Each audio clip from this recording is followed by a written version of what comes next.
Hello students, spectrum अकॅडमीमध्ये आपलं स्वागत आहे. आज आपण इयत्ता 10वीचा सायन्स अँड टेक्नॉलॉजी पार्ट 1 मधील ग्रॅव्हिटेशन हा चॅप्टर पाहणार आहोत. यामध्ये या अगोदर आपण अगोदरच्या लेक्चर्समध्ये आपण ग्रॅव्हिटेशनल फोर्स म्हणजे काय असतं, ग्रॅव्हिटेशनल ॲक्सेलरेशन म्हणजे काय असतं, त्याच्या किंमत वेगवेगळ्या ठिकाणी पृथ्वीवर कशा प्रकारे बदलत जाते, उंचीनुसार कशी बदलत जाते, किंवा पृथ्वीच्या मध्ये आतमध्ये जातो ज्यावेळेस आपण डेप्थमध्ये जातो त्यावेळेस जीची किंमत काय असते याविषयी बघितलं. आज आपण याच चॅप्टरमधील नेक्स्ट आर्टिकल पाहणार आहोत, फ्री फॉल. आता फ्री फॉल समजण्यासाठी आपण ज्यावेळेस एखादा वस्तू हवेमध्ये फेकतो त्यावेळेस ती खाली येते, म्हणजे पृथ्वीच्या सेंटरकडे आकर्षित होते. ह्याला आपण बघितलं की कोण कारणीभूत असतं, गुरुत्वाकर्षण बल.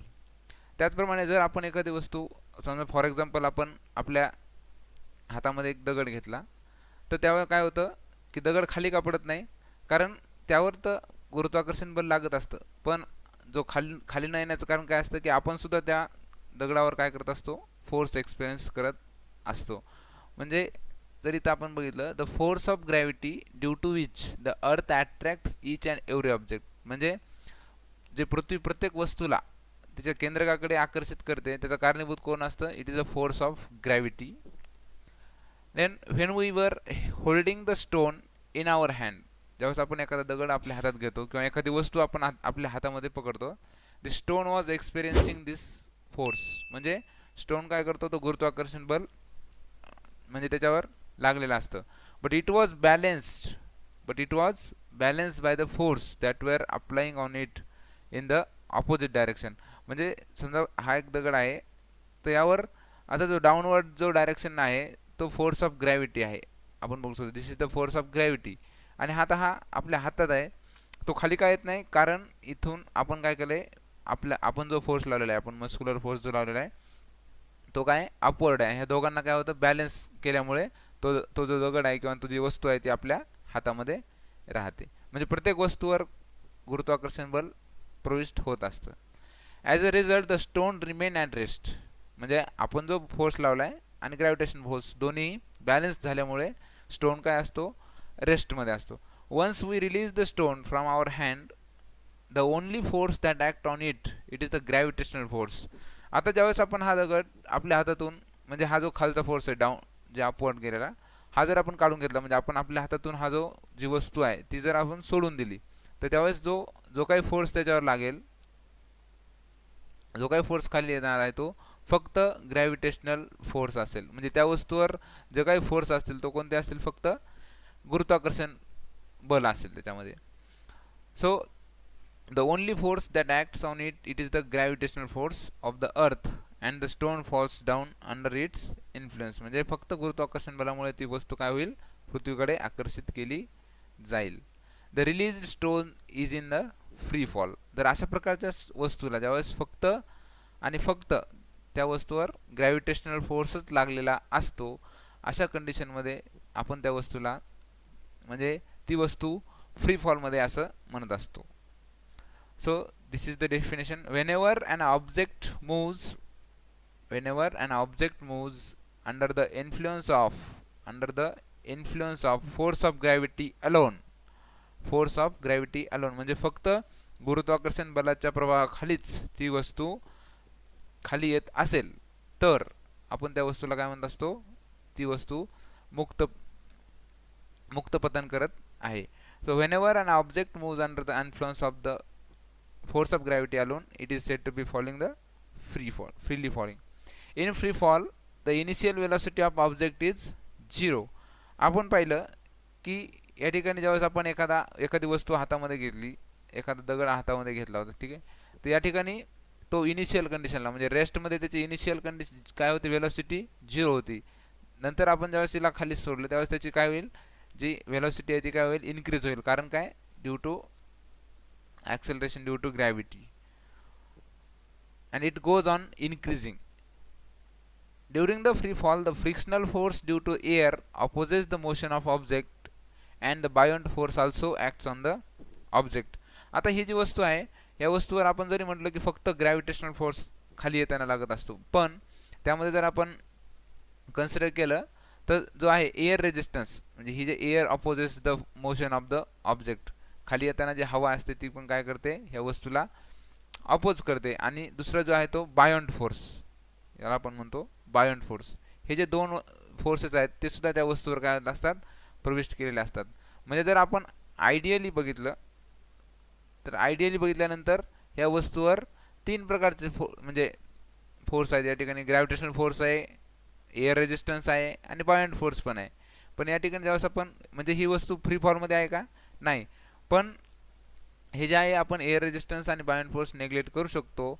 आणि आपण जो फ्री फॉल जी कंडिशन आहे ती अचीव फक्त व्हॅक्यूममध्ये करू शकतो, कारण त्या कंडिशनमध्ये कोणतेही एअर रेजिस्टन्स नसेल, कोणताही बायोंट फोर्स त्या वस्तूवर नसेल. म्हणजे ही जी फ्री फॉलची कंडिशन आहे ती फक्त आपण व्हॅक्यूममध्येच पॉसिबल आहे. व्हॅक्यूमच्या कंडिशनमध्येच काय करू शकतो, तिला आपण म्हणजे ऑब्झर्व करू शकतो. बाकीच्या जे कंडिशन आहे आपण एअर रेजिस्टन्समुळे किंवा बायोंट फोर्समुळे त्या वस्तूवर हे दोन हे फोर्स लागल्यामुळे पूर्णपणे ग्रॅव्हिटेशन फोर्समुळेच ती वस्तू खाली येते असं नाही, तर तिच्यावर बाकीचे जे फोर्सेस ते सुद्धा प्रविष्ट असतात. त्याच्यामुळे the free fall is possible only in vacuum. The free fall is possible in only in vacuum. For a freely falling object we can apply Newton's equation of motion. आता आपण बघितलं की एखादी जी वस्तू फ्री फॉल कंडिशनमध्ये आहे त्यावेळेस त्याची इनिशियल वेलॉसिटी जी असते, ही नेहमी लक्षात ठेवा की इनिशियल वेलॉसिटी जी असते, सुरुवातीचा वेग, ते काय असतं, झिरो असतं. कन्सिडर करावं लागेल आपल्याला. Initial velocity is always zero in the freely falling object. We can apply Newton's equation of motion for free fall. The initial velocity is u0 and acceleration, we take acceleration as the body is under the influence of gravitation force, so its acceleration we can consider it as a g. So the equation, Newton's equation of motion, can be converted in the following form. First equation, it is v is equals to, हे जे equation आहे आपल्याकडे first, v is equals to u plus at. या ठिकाणी u म्हणजे initial velocity, ह्या कंडिशनमध्ये u equals to काय असेल, झिरो. मग ही झिरो कंडिशन केल्यानंतर आपण ह्या इक्वेशनमध्ये ठेवल्यानंतर v equal to u zero आहे आणि a च्या ठिकाणी आपण gt घेणार आहेत. ठीक आहे, gt. हे अशा प्रकारे फर्स्ट इक्वेशन झालेलं आहे. सेकंड इक्वेशन सिमिलरली आपण असं करू शकतो, s इज इक्वल्स टू, याचं जे आहे हे इक्वेशन आपण जर पाहिलं, आपण 9th क्लासमध्ये शिकले की s is equals to ut plus 1/2 at square. at square म्हणजे a म्हणजे ॲक्सेलरेशन. तर या ठिकाणी हे जे इनिशियल वेलोसिटी झिरो या कंडिशन जर पुट केलं आपण, तर हे इक्वेशन आपल्याला भेटतं, s is equals to 1/2 gt square. Similarly third equation असं भेटतं, v square equals to 2gs. हे इक्वेशन आपण वेगवेगळे प्रॉब्लेम सॉल्व्ह करण्यासाठी उपयोगात आणतो. नेक्स्ट यावर आधारित एक आपण प्रॉब्लेम सॉल्व्ह करणार आहोत. For calculating the motion of an object thrown upward. ज्यावेळेस एखादी वस्तू आपण वर फेकतो त्यावेळेस आपण ग्रॅव्हिटीच्या विरुद्ध काम करतो, त्यामुळे नेहमी जे ॲक्सेलरेशन आहे ते आपण निगेटिव्ह घेत असतो. It is in the direction opposite to the velocity and it taken as the minus of G. ज्यावेळेस न्यूमेरिकल प्रॉब्लेम आपण सॉल्व्ह करतो त्यावेळेस ज्यावेळेस घेताना मायनस जी घेतो, कारण काय की ग्रॅव्हिटी जी आहे नेहमी सेंटरकडे, म्हणजे आपण गुरुत्वाकर्षण बल काय असतं, सेंटरकडे आकर्षित असतं. पण आपण जर एखादी वस्तू वर फेकतोय म्हणजे ग्रॅव्हिटीच्या विरुद्ध काम करतोय, त्यावेळेस आपल्याला नेगेटिव्ह साईन घ्यावं लागतं. The magnitude of G is the same, म्हणजे मॅग्निट्यूड म्हणजे त्याची किंमत सारखीच राहील, फक्त काय चेंज होईल, but the velocity of object decreases because of this negative acceleration. काय होईल, एखादी वस्तू वर फेकताना त्याची जी वेलॉसिटी आहे ती काय होईल, कमी कमी होऊन जाईल आणि एका विशिष्ट हाईटला काय होईल, उंचीवर गेल्यानंतर ती स्टॉप होऊन जाईल. The moon and the artificial satellites are in the free fall. ज्यावेळेस एक फ्री फॉलचे एक्झाम्पल्स आपल्याला विचारले जातील त्यावेळेस चंद्र आणि आर्टिफिशियल सॅटेलाइट जे आहेत, उपग्रह, हे काय आहेत, एक फ्री फॉलचे एक्झाम्पल्स आहेत. एनी टू ऑब्जेक्ट्स, ज्यावेळेस any two objects irrespective of their masses for any other properties when drop from the same height and free will reach the earth at the same time. आता free falling ज्यावेळेस आपण condition बघत असतो व्हॅक्यूममध्ये, त्यावेळेस कोणत्याही प्रकारचा फोर्स नसतो आणि ग्रॅव्हिटेशन फोर्स फक्त असतो. त्यावेळेस हा जो जी वस्तू आपण जर दोन वस्तू एखाद्या हाईटवरून खाली सोडल्या तर त्या वस्तू एकाच टाईमला पर्टिक्युलर डिस्टन्स कव्हर करतात. म्हणजे जर दोन वस्तू एखाद्या पर्टिक्युलर बिल्डिंगवरून खाली सोडल्या तर त्या एकाच वेळेस जमिनीवर पोहोचतील. म्हणजे त्यांचं जे प्रॉपर्टीज आहेत, त्यांचं मास किती आहे, त्यांचा आकार काय आहे, याच्यावर ते डिपेंड नसतं. याचा पहिला प्रयोग गॅलिलिओने केला होता. Galileo is said to have perform experiment around 1590. म्हणजे हा 16व्या शतकात हा एक्सपेरिमेंट केला होता Italian city of Pisa. He drop two spheres of different masses. त्याने काय केले, हे जे दोन आपण म्हणू शकतो याला two spheres of different masses, वेगवेगळ्या मासेसचे दोन बॉल आपण म्हणू शकतो याला, from the leaning tower of Pisa to demonstrate that both the spheres reach the ground at the same time. म्हणजे हे जे दोन्ही आहेत वेगवेगळ्या मासेसच्या बॉडीज आहेत, याचं M1 आणि याचं दुसरं काय M2. तर ह्या M1 M2 वेगवेगळ्या मासेस असलेल्या ह्या दोन्ही काय केल्या, एका टावरवरून त्यांनी गॅलिलिओ यांनी खाली एकाच टाइमला फेकले. आणि त्यांना हे दाखवायचं होतं की त्या दोन्ही वस्तू वेगवेगळ्या वस्तुमानाच्या असताना सुद्धा हे जे आहेत ग्राउंडवर सेम टाइमवर पोहोचतात. When we drop the feather and heavy stone, म्हणजे इथे एक्झाम्पल जर आपण बघितलं, एक पंख आणि हेवी स्टोन म्हणजे दगड जर आपण सेम टाइमला एका हाईटवरून खाली टाकला, so they do not reach the earth at the same time. म्हणजे गॅलिलिओने असं सांगितलं की हे ज्या वस्तू आहेत त्या दोन्ही मासवर डिपेंड नाही, म्हणजे खाली येताना तेवढाच टाइम घेतात. परंतु जर आपण वेगवेगळ्या दोन वस्तू फेकल्या, एक पंख आणि जर स्टोनशी म्हणजे दगड जर फेकला, तर त्यावेळेस दगड जो आहे, दगडाचं वस्तुमान जास्त आहे, त्यावेळेस काय होतं, ते फास्ट खाली येतो. आणि जो फेदर म्हणजे त्याला पंख आपण म्हणू, ते पंख काय येतं, स्लोली खाली येतो, म्हणजे थोडा वेळाने येतो. तर असं का होतं, कारण the feather experiences a buoyant force and frictional force due to the air. Okay, this feather, आता फिदरचं जे मास आहे ते ऑलरेडी कमी आहे आणि तिथं जो एअर रेजिस्टन्स आहे, एअर रेजिस्टन्स काय होतं त्याच्यावर इफेक्ट करतं. आणि तो जो परपेंडिक्युलर खाली यायच्या ऐवजी तो काय होतो, साईडने जातो, किंवा त्याच्यावर एअर रेजिस्टन्समुळे फरक म्हणजे त्याच्यावर इफेक्ट करतो. आणि त्याच्यामुळे काय होतं, जो दगड आहे तो लवकर खाली पडतो आणि हे जे पंख आहे तो काय होतो, थोड्या वेळाने खाली येतो. म्हणजे जर बघायला गेलं आपण, जर व्हॅक्यूममध्ये क्रिएट केलं, तर कोणत्याही दोन वस्तू जर व्हॅक्यूममध्ये परफॉर्म केल्या, म्हणजे हा जर एक्सपेरिमेंट व्हॅक्यूममध्ये परफॉर्म केला, तर कोणत्याही वस्तू वेगवेगळ्या वस्तुमानाच्या सोबत जर सोडल्या तर त्या जमिनीवर म्हणजे सोबतच येतात, म्हणजे तेवढाच टाइम घेतात. The buoyant force and frictional force on the stone are much less. म्हणजे दगडाचं वस्तुमान जास्त आहे स्टोनचं, त्याच्यामुळे काय होतं, त्याचा जो बायोंट फोर्स आणि फ्रिक्शनल फोर्स आहे तो पण त्याच्यावर एक्झिस्ट होतो, पण काय एवढा इफेक्ट करत नाही, much less than the weight of the stone and it does not affect the speed of the stone. म्हणजे हा जे दगडाची स्पीड जी आहे खाली येणारी तिच्यावर तो अफेक्ट करत नाही. या ठिकाणी आपण एक एक्झाम्पल पाहणार आहोत. An iron ball of mass 3 kg is released from height of 125 meter and falls freely to the ground. म्हणजे एक बॉल आहे आयर्न बॉल जो की 3 किलोग्राम वजनाचा आहे, तो एका पर्टिक्युलर हाईट 125 मीटर वरून खाली सोडलेला आहे. सो काय आपल्याला काय कॅल्क्युलेट करायचं आहे की time taken by the ball to reach the ground. म्हणजे एक आपण एखादी वस्तू जी आहे बॉल तो काय केलेला आहे, खाली एका हाईटवरून म्हणजे एखाद्या बिल्डिंगवरून खाली टाकलेला आहे. तर इथं जो खाली सरफेसला येण्यासाठी त्याला जो टाइम लागणार आहे तो आपल्याला कॅल्क्युलेट करायचा फर्स्ट याच्यामध्ये. नेक्स्ट आहे velocity of the ball on reaching the ground. तर खाली पोहोचल्यानंतर त्याची व्हेलोसिटी काय असेल हे सेकंड याच्यामध्ये काढायचं आहे. नेक्स्ट आहे the height of the ball at half the time it takes to reach the ground. म्हणजे समजा हा बॉल इथं रीच म्हणजे येण्यासाठी जर 5 मिनिट घेत असेल तर हाफ टाईममध्ये तो किती हाईटला असेल हे आपल्याला कॅल्क्युलेट करायचं आहे.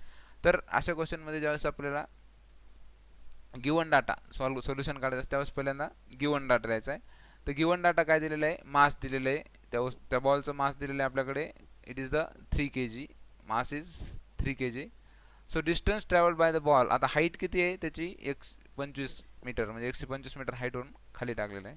So initial velocity of the ball, ज्यावेळेस आपण हाईटवरून सोडतो त्यावेळेस इनिशियल वेलोसिटी ऑब्वियसली त्या बॉल आपल्या हातात असणार आहे, तर तो त्याची इनिशियल वेलोसिटी जी आहे ती काय असणार आहे, 0 आपण घ्यावी लागेल आपल्याला. नेक्स्ट ॲक्सेलरेशन गिवन दिलेलं आहे की 10 मीटर पर सेकंड स्क्वेअर घ्यायचं आहे. नेक्स्ट आता ज्यावेळेस फर्स्ट आपण काढणार तर time taken by the ball to reach the ground. आता बॉलला ज्यावेळेस ग्राउंडवर येण्यासाठी टाइम लागेल तो आपल्याला काढायचा आहे. यासाठी आपण न्यूटन्स इक्वेशन ऑफ मोशन वापरणार आहोत. तर जर सेकंड इक्वेशन वापरून या ठिकाणी s is equals to u t plus g t square आपण या ठिकाणी फ्री फॉलमध्ये कन्सिडर करू की हा बॉल कशामध्ये फ्री फॉलमध्ये आहे. तर त्या कंडिशनमध्ये यू इक्वल्स टू 0 आणि एस जर आपण घेतलं तर हे जे एस म्हणजेच आपण जे डिस्टन्स म्हणतो, पण या ठिकाणी आपण हाईट आहे आणि परपेंडिक्युलर डिस्टन्स म्हणजे वर्टिकल डिस्टन्सला आपण हाईट म्हणतो. तर हाफ जी टी स्क्वेअर याला जर आपण रिअरेंज केलं तर T square equal to 2s divide by G म्हणजेच 2s equals to 250 by 10 equals to 25 म्हणजेच टी स्क्वेअर काय आलेलं आहे 25 आलेलं आहे. म्हणजेच आपल्याकडे टीचं जे व्हॅल्यू आहे ती काय आलेली आहे 5 सेकंद आलेली आहे. म्हणजे आता जर आपलं पहिला पार्ट या ठिकाणी सॉल्व्ह झालेला आहे. फर्स्ट क्वेश्चन हे जे आहे की time taken by the ball to reach the ground is 5 seconds. Now the next is according to Newton's first equation of motion final velocity v is equals to ut. हे जे equation आहे आपल्याकडे v equals to ut हे first equation of motion आहे. याला आपण बघू शकतो. याच्यात जर एक किंमत ठेवली आपण इनिशियल वेलोसिटी 0 आहे at आपल्याकडे माहित आहे. तर हे जे आहे वेलोसिटी किती आलेली आहे त्याची 50 मीटर पर सेकंड 50 मीटर पर सेकंड. हे आपला दुसरा पोर्शन सॉल्व्ह झालेला आहे सेकंड. आणि थर्ड याच्यामध्ये ज्यावेळेस आपण आपल्याकडे दोन्ही व्हॅल्यू आहेत व्ही ची पण माहिती आहे आणि टी ची पण माहिती आहे, त्यामुळे आपण वेगळे इक्वेशन वापरून त्याचा जो आहे हाईट काढू शकतो म्हणजे हाफ टाइम काढू शकतो. हाफ टाइम इक्वल्स टू काय 5/2 म्हणजे 2.5 सेकंड्स. आता ball's height at the time at this time म्हणजे टी इक्वल्स टू 2.5 सेकंड या टाइमला आपल्याला यस काढायचं आहे. ठीक आहे. So according to this Newton second equation आपण परत ह्या इक्वेशन मध्ये व्हॅल्यू ठेवू शकतो. S is equals to 0 plus half g t square आहे. ही जी टी ची किंमत या ठिकाणी ठेवलेली आहे 2.5 equals to 31.25 meter. So the height of the ball at the half time म्हणजे ज्यावेळेस 2.5 मिनिटं असतात त्यावेळेस 2.5 मिनिटं झालेले असताना बॉलची हाईट किती होती 31.25 मीटर एवढ्या हाईटवर होता. ठीक आहे. म्हणजे या ठिकाणी आपल्याला बॉलची हाईट काढायची. मग बॉलची हाईट काढण्यासाठी आपल्याला काय करावं लागेल हे जे आहे यामधून आपल्याला काय करावं लागेल जे टोटल हाईट आहे 125 मायनस 31.25 एवढं काय करावं लागेल मायनस करावं लागेल. जे ॲक्च्युअल आपल्याला उत्तर येईल 93.75 मीटर. म्हणजे आपण हाईट जर इथून मेजर केली नेहमी इथून सरफेसपासून मेजर करतो तर इथून काय एका 93.75 एवढ्या हाईटवर काय असेल तो 2.5 मिनिटं म्हणजे 2.5 सेकंदामध्ये तो बॉल तिथं असेल. अशा प्रकारे आपण न्यूमेरिकल्स याचे सॉल्व करू शकतो. नेक्स्ट आहे ग्रॅव्हिटेशनल पोटेन्शियल एनर्जी. आता ज्यावेळेस आपण ग्रॅव्हिटेशनल पोटेन्शियल एनर्जी बघतो तर पोटेन्शियल एनर्जी म्हटलं कीच आपल्याला काय येतं त्याची डेफिनेशन की potential energy is the energy possessed by an object due to its position किंवा मग स्टेट तिच्या स्थितीज ऊर्जा असते ती की तिची स्थिती कुठे आहे एखाद्या वस्तूची किती उंचीवर आहे. जेव्हा जास्त उंच असेल ती तिची पोटेन्शियल एनर्जी जास्त असते. या ठिकाणी आपण फिगरमध्ये बघू शकतो डायग्राममध्ये इथं रेड बॉल आहे जो मिनिमम पोटेन्शियल एनर्जी म्हणते कारण एच ची गोष्ट किती काय येते एच 0. जसं आपण वर जाऊ तिथं तसं काय होईल एच काहीतरी याची व्हॅल्यू येईल. ठीक आहे एच हायस्ट. तर अशा प्रकारे त्याचं चेंज होतं. So the energy is relative this energy is relative. आता रिलेटिव्ह काय म्हटलंय की पोझिशन बदलली तर याची व्हॅल्यू जी आहे ती चेंज होते म्हणजे रेफरन्स बदलला तर आपली पोटेन्शियल एनर्जी सुद्धा चेंज होते. It increases as we go to greater heights from the surface of the अर्थ.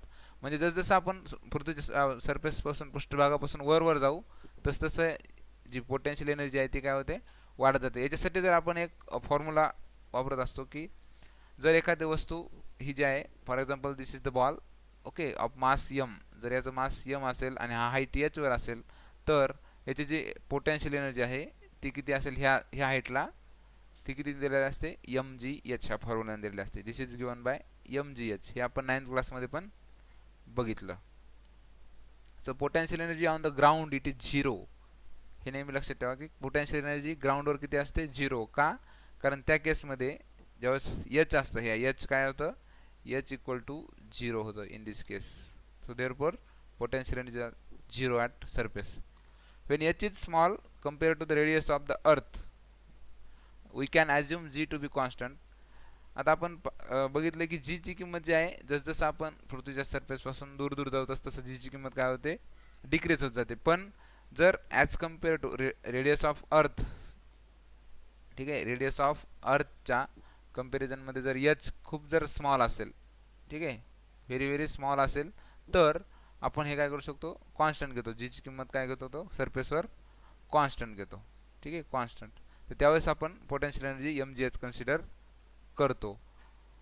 परंतु but Wien for large values of H, जसं जसं हाईट वाढेल म्हणजे आपण खूप दूर दूर जाऊ पृथ्वीच्या सरफेस पासून, the value of G decreases with the increase in the heights. G काय होते कमी कमी होत जाते जसं जसं आपण उंचीवर जाऊ. For an object at infinite distance from the earth, the value of G is 0 and earth's gravitational force does not act on it. एक व्हॅल्यू अशी येईल, एक हाईट अशी येईल किंवा एक डिस्टन्स, इन्फायनाइट डिस्टन्स आपण म्हणू शकतो, इन्फायनाइट डिस्टन्सला, की हे जे जी ची किंमत आहे ती काय होईल 0 होईल. आणि त्या जी 0 झालं म्हणजेच काय होईल त्याच्यावर जो ग्रॅव्हिटेशनल फोर्स आहे तो काय होईल 0 लागेल. Thus for the smaller distances height the potential energy is less than the 0 and it is negative.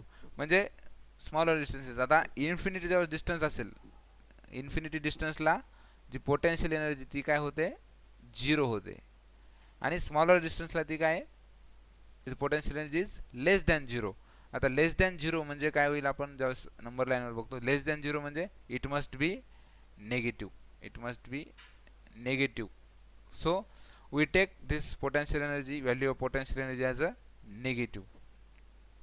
When an object is at the height h from the surface of the earth, the potential energy is given by this formula, equation g mm upon r plus h. हा formula आपण ह्याच formula याच्यामध्ये आपण solve करू शकतो की mgh इथं वापरतो. g चं काय आपल्याकडे G M upon R square into H जर आपण कन्सिडर केला, ठीक आहे, अशा प्रकारे. तर हे जर आर आपण एच कन्सिडर केलं किंवा आर प्लस एच आणि हे पण जर कन्सिडर केलं तर या ठिकाणी आपल्याला एक कट होऊ शकतं एक एज, आणि आपल्याकडे इथं आर स्क्वेअरच्या ठिकाणी जे आहे G M upon R plus H, हे एच काय रेडियस म्हणजे सरफेसपासून जे हाईट आहे पुढची, ठीक आहे. तर ते अशा प्रकारे नेगेटिव्ह साईन कशामुळे घेतलंय की कारण जी पोटेन्शियल एनर्जी आहे ती इन्फिनिटीला 0 होते आणि मग त्याच्यापेक्षा कमी हाईटला तिची व्हॅल्यू जी आहे ती 0 पेक्षा कमी असेल, त्याच्यामुळे आपण ती नेगेटिव्ह घेत असतो. Where m is the mass of earth, r is the radius of the earth and h is the height of the object from the surface of the earth. So next article is escape velocity. Okay, so this escape velocity is very important topic. Whenever we throw a ball in the air, its velocity decreases because of the gravitation of the earth. म्हणजे एखादी ball जर आपण वर फेकला तर तो काय होतो एका पर्टिक्युलर हाईटला गेल्यानंतर थांबतो. म्हणजे कोणतीही वस्तू, बॉल असो किंवा कोणती, तर हे कशामुळे होतं due to the gravitation force of the earth. आता velocity become 0 after reaching the certain height and after that the stone starts falling down. ते हाईट पोहोचल्यानंतर काय होतं त्याच्यावर फक्त ग्रॅव्हिटेशन फोर्स लागतो आणि तो काय होतो मग तो पृथ्वीकडे ओढल्या जाते. It is the object starts from falling down. It is maximum height depend on it's initial velocity. म्हणजे एखादी वस्तू किती हाईटला जाईल, आता समजा हा बॉल आहे, ठीक आहे, हा हाईट किती हाईटवर जाईल हे कशावर डिपेंड राहतं त्याच्या इनिशियल वेलोसिटीवर. हे इम्पॉर्टंट आहे की कोणतीही वस्तू किती उंचीवर जाईल हे त्याच्या इनिशियल वेलोसिटीवर, म्हणजे आपण सुरुवातीला किती फोर्स लावतो त्याच्यावर ते डिपेंड राहतं. Initial velocity plays an important role that how much distance और how much height it will occur, ठीक आहे.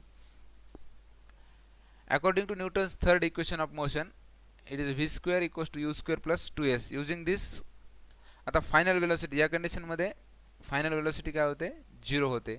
आता ही कंडिशन वापरून आणि पुन्हा हे जे ॲक्सेलरेशन आहे जे मायनस जी का घेतलं, कारण हे जे आहे ग्रॅव्हिटीच्या अपोजिट काम करते पूर्णपणे. आपण जो थ्रो करतो एखादा ऑब्जेक्ट किंवा बॉल तो ग्रॅव्हिटीच्या विरुद्ध दिशेला जातो म्हणून जी मायनस घ्यावा लागेल.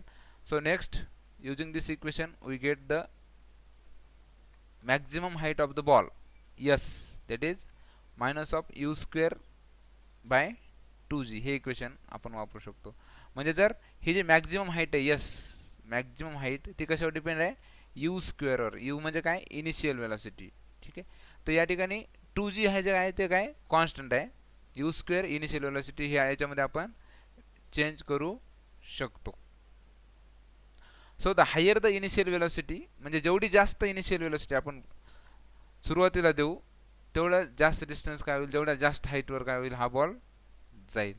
म्हणजे हे जे एस्केप वेलोसिटी किंवा जे हाईट आपण एखाद्या वस्तूचे कितीपर्यंत जाऊ शकते ते कशावर डिपेंड असते, इनिशियल वेलोसिटीवर. जेवढी जास्त इनिशियल वेलोसिटी तेवढी जास्त हाईट परफॉर्म, म्हणजे तेवढ्या जास्त हाईटवर तो बॉल जाईल. So we know that the value of g keeps decreasing as we go on higher above the surface. g ची किंमत कमी कमी होत जाते जसं आपण उंचीवर जाऊ. The force of pulling ball downward decreases as the ball goes up. म्हणजे जसं बॉल वर जाईल, ठीक आहे, जसं बॉल वर जाईल तसं g ची किंमत काय होईल, कमी होत जाईल. त्याच्यामुळे फोर्स ऑफ ग्रॅव्हिटी डिक्रीज म्हणजे कमी होत जाईल आणि त्याच्यावर जो ग्रॅव्हिटेशन पुल आहे खाली ओढणारा तो काय होतो, जसं बॉल वर जाईल तसं कमी होत जातो. म्हणजे कोणताही if we keep increasing the initial velocity of the ball it will reach larger and larger heights. जसं आपण समजा हा इनिशियल वेलोसिटी जर वाढवतच गेलो तर तो बॉल काय होईल, खूप जास्त हाईटवर जाईल. आणि एक पर्टिक्युलर असा हाईट येईल, एक पर्टिक्युलर कंडिशन अशी येईल, the ball is the particular value at initial value of the ball. So initial velocity of the ball, की बॉल काय करेल, हा जो ग्रॅव्हिटेशनल फोर्स आहे तो पूर्णपणे झिरो होईल आणि it will overcome the downward pull by the earth and can escape the earth forever and will not fall back on the earth. म्हणजे हा काय होईल, बॉल एक कंडिशन अशी येईल, ठीक आहे, ज्यावेळेस आपण हाईटला जाऊ त्यावेळेस जी ची किंमत पूर्णपणे झिरो होईल आणि हे जी हा जो बॉल आहे तो पूर्णपणे जे पृथ्वीचं जे गुरुत्वाकर्षण बल असतं त्याच्या काय होईल, तो बाहेर टाकला जाईल आणि मग त्यानंतर तो बॉल परत खाली येणार नाही. म्हणजे तो काय होईल, पूर्णपणे गुरुत्वाकर्षण जो हे आहे क्षेत्र आहे त्याला पूर्ण काय होईल, तो पार करून पलीकडे जाईल. नेक्स्ट द एस्केप वेलोसिटी, यालाच आपण काय म्हणतो, escape velocity. The initial velocity given to the object due to which it can escape from the earth's gravitation field. म्हणजे पृथ्वीचे जे गुरुत्वाकर्षण फील्ड आहे, आपण म्हणू शकतो ग्रॅव्हिटेशनल फील्ड, त्याच्यातून जर एखाद्या वस्तूला बाहेर टाकत असेल तर त्याला जी आपण इनिशियल वेलोसिटी द्यावी लागते, इनिशियल वेलोसिटी सुरुवातीचा वेग, त्याला आपण काय म्हणत असतो, एस्केप वेलोसिटी. एस्केप म्हणजे मुक्त आपण म्हणू शकतो याला, ठीक आहे, याला आपण मराठीतून मुक्त वेग म्हणतो. So this is the definition, initial velocity given to the object due to which it can escape the earth's gravitation field. हे आपण म्हणतो जर पृथ्वीवरून एखाद्या वस्तूला अर्थ्स ग्रॅव्हिटेशन फील्ड एस्केप करायचे असेल तर तिला आपल्याला इनिशियल वेलोसिटी 11.2 किलोमीटर प्रति सेकंद एवढा वेग द्यावा लागतो. 11.2 किलोमीटर पर सेकंड. म्हणजे एखादं रॉकेट वगैरे ज्यावेळेस लॉन्च करत असतो त्यावेळेस आपल्याला हे एस्केप वेलोसिटीचा वगैरे उपयोग करावा लागतो. नेक्स्ट याचा आपण जे an object going vertically upward from the surface of the earth having initial velocity equal to escape velocity escapes the gravitational force. म्हणजे जर initial velocity u equals to v escape असेल, ठीक आहे, तर हा जो ऑब्जेक्ट काय करेल, पृथ्वीचा जो ग्रॅव्हिटेशनल फील्ड आहे त्याला एस्केप करेल. The force of gravity being inversely proportional to the square of the distance it becomes zero only at infinite distance from the earth. Gravity फक्त कुठं झिरो होते, इन्फायनाइट डिस्टन्सवर. Okay, this means that for an object to free from the gravity of the earth it has to reach the infinite distance from the earth. म्हणजे एखाद्या वस्तूला पृथ्वीच्या गुरुत्वाकर्षण बलाच्या कक्षेच्या बाहेर जायचं असेल तर तिला इन्फायनाइट डिस्टन्स कव्हर करावं लागेल, जेणेकरून तिथं जी ची किंमत काय येईल, झिरो होईल, म्हणजेच द ग्रॅव्हिटेशन फोर्स नसेल. The object will come to rest at infinite distance and it will stay there. म्हणजे इन्फायनाइट डिस्टन्सला काय होईल, तो ती वस्तू रेस्ट पोझिशनला येईल आणि तो तिथंच थांबेल. So we can consider these equations for object on the surface of the earth. The kinetic energy काय असेल त्याची हाफ mv स्क्वेअर दिलेली असेल. सरफेसवर कन्सिडर करा. त्याची potential energy of that object is minus of g mm upon r. हे सरफेसला आहे, ठीक आहे सरफेसला, त्याच्यामुळे आर प्लस एच नाही घेतलं, एच झिरो असेल इथं. आणि ज्यावेळेस टोटल एनर्जी असेल आपण कन्सिडर करतो की potential energy plus kinetic energy, तर half M square plus G M M upon R. आता निगेटिव्ह साईन असल्यामुळे इथं मायनस झालं. आता हेच कंडिशन आपण काय होईल, ज्यावेळेस ऑब्जेक्ट इन्फायनाईट डिस्टन्सला येईल ऑफ मास एम, त्यावेळेस त्याची कायनेटिक एनर्जी काय असेल, झिरो असेल, आणि पोटेन्शियल एनर्जी सुद्धा काय होईल, झिरो होईल, कारण आर काय होईल, इन्फायनाईट होईल, त्याच्यामुळे झिरो होईल. आता ज्यावेळेस टोटल एनर्जी ॲट इन्फायनाईट आणि टोटल एनर्जी ॲट सरफेस दोन्ही इक्वेशन काय असतील, सारखे असतील. ह्या दोघांना जर आपण कंडिशन इक्वेट केली तर दोन्ही equation from principle of conservation of energy E1 must be equal to E2, म्हणजे energy at surface must be equal to energy at infinite. हे दोन्ही इक्वेशन जर आपण सॉल्व्ह केले तर आपल्याला या ठिकाणी हे इक्वेशन भेटतं, half M V square minus G M M upon R equals to zero, म्हणजेच velocity escape velocity equals to 2gm upon R. म्हणजे हे व्ही स्क्वेअर, यालाच आपण व्ही एस्केप जर काढलं तर याला under route 2gm upon R बघतो.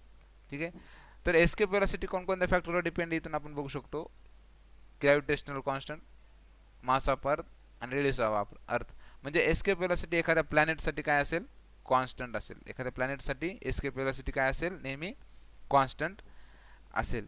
ही एस्केप वेलोसिटी एखाद्या ऑब्जेक्टच्या मासवर डिपेंड नाही, it only depend on that planet.